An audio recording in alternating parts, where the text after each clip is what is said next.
নমস্কাৰ বন্ধু বান্ধৱীসকল, এইকেইদিন মই ভিডিঅ' আপলোড দিব পৰা নাই কাৰণ মোৰ কিছু ব্যস্ততা কোভিড ডিউটি পৰিছে। চ' মই ভিডিঅ'বিলাক আপলোড কৰিব পৰা নাই। আজি মই সময় উলিয়াই আপোনালোকৰ বাবে অন্য এটি বিষয়ৰ ওপৰত এটি ভিডিঅ' দিবলৈ চেষ্টা কৰিছোঁ। আজিৰ বিষয় হ'ব ভাৰতৰ উদ্যোগ আৰু পৰিবহণ ব্যৱস্থা সমাজ অধ্যয়নৰ পৰা। আহক আজি আলোচনা কৰোঁ ভাৰতৰ উদ্যোগ আৰু পৰিবহণ ব্যৱস্থা। কেইটামান প্ৰশ্ন মই আপোনালোকৰ বাবে প্ৰস্তুত কৰি ওলাইছোঁ। আপোনালোকে চেষ্টা কৰিব এইবিলাক আয়ত্ব কৰিবলৈ। খনিজ সম্পদক কেইটা ভাগত ভাগ কৰা হয়?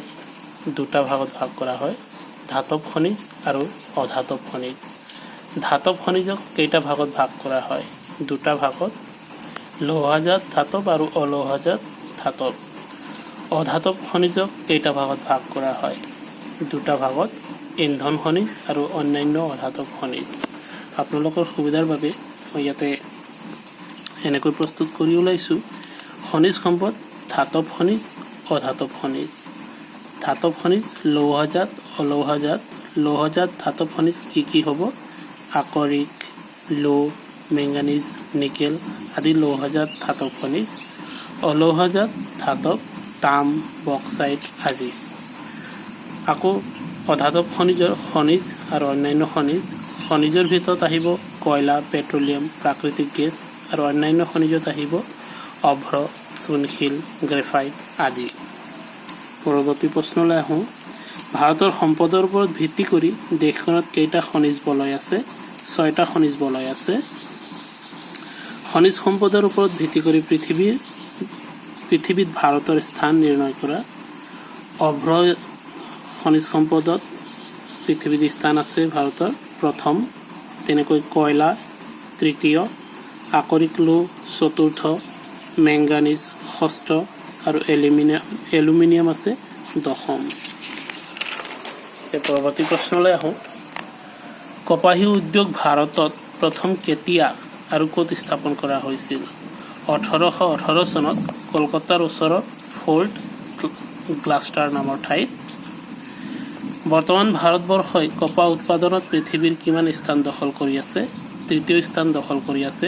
তেনেকৈ পাট সূতাত দ্বিতীয় আৰু কৃত্ৰিম সূতাত পঞ্চম স্থান অধিকাৰ কৰি আছে। ভাৰতৰ প্ৰধান কপাহ উৎপাদনকাৰী ৰাজ্যসমূহৰ কোন কোন? মহাৰাষ্ট্ৰ, গুজৰাট আৰু তামিলনাডু। ভাৰতত প্ৰথম ৰেল সেৱা কিমান চনত আৰম্ভ হৈছিল? 1853 চনৰ 16 এপ্ৰিল তাৰিখে মুম্বাইৰ পৰা থানেলৈ। এই দুই ঠাইৰ মাজৰ দূৰত্ব আছিল 34 কিলোমিটাৰ। বৰ্তমান ভাৰতৰ ৰেল সেৱা এছিয়াৰ ভিতৰত কিমানতম স্থান দখল কৰি আছে? এছিয়াৰ ভিতৰত দ্বিতীয় আৰু পৃথিৱীৰ ভিতৰত আছে চতুৰ্থ স্থান আমাৰ ভাৰতৰ ৰেল সেৱা। ভাৰতৰ ৰেলপথৰ মুঠ দৈৰ্ঘ্য কিমান? 64,015 কিলোমিটাৰ।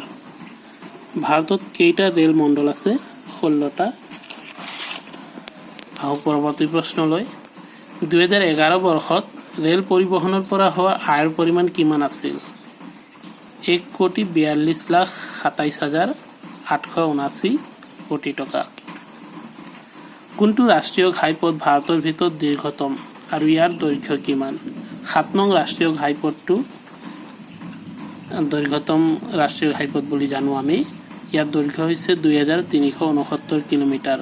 ই বাৰাণসীৰ পৰা কন্যাকুমাৰীলৈ বিস্তৃত। ভাৰতৰ কোনটো ৰাজ্যত পথৰ ঘনত্ব বেছি? কেৰেলা ৰাজ্যত। তেনেকৈ ভাৰতৰ ক'ত পথৰ ঘনত্ব কম? জম্মু আৰু কাশ্মীৰ ৰাজ্যত। ৰাষ্ট্ৰীয় ঘাইপথ কোনে চোৱা চিতা কৰে? কেন্দ্ৰীয় চৰকাৰৰ গড়কপ্তানি বিভাগে। তেনেকৈ ৰাষ্ট্ৰীয় ঘাইপথ ৰাজ্যিক চৰকাৰে চোৱা চিতা কৰে। তেনেকৈ আপোনালোকে জানে সেইবিলাক বস্তু। ভাৰতত প্ৰথম বায়ু সেৱা কিমান চনত আৰম্ভ হৈছিল? 1911 চনত। এলাহাবাদৰ পৰা নাইনীলৈ মাত্ৰ 10 কিলোমিটাৰ দূৰত্বত আৰম্ভ হোৱা বায়ু ডাক সেৱাই ভাৰতবৰ্ষৰ প্ৰথম বায়ু সেৱা আছিল। ভাৰতত কেইটা বিমান বন্দৰ আছে? 449টা। ভাৰতত কেইটা আন্তৰ্জাতিক বিমান বন্দৰ আছে? 12টা। এতিয়া পৰৱৰ্তী প্ৰশ্নলৈ ভাৰতত কেইটা সাগৰীয় বন্দৰ আছে 12টা প্ৰধান আৰু 18টা সৰু বৰ সাগৰীয় বন্দৰ আছে ভাৰতত কিমান দৈৰ্ঘ্যৰ জলপথ আছে 14500 কিলোমিটাৰ ইয়াৰে ব্ৰহ্মপুত্ৰ আৰু গংগা নদী দেশখনৰ দুটা প্ৰধান জলপথ ব্ৰহ্মপুত্ৰ নদীত কিমান কিলোমিটাৰ সুচল জলপথ আছে 1384 কিলোমিটাৰ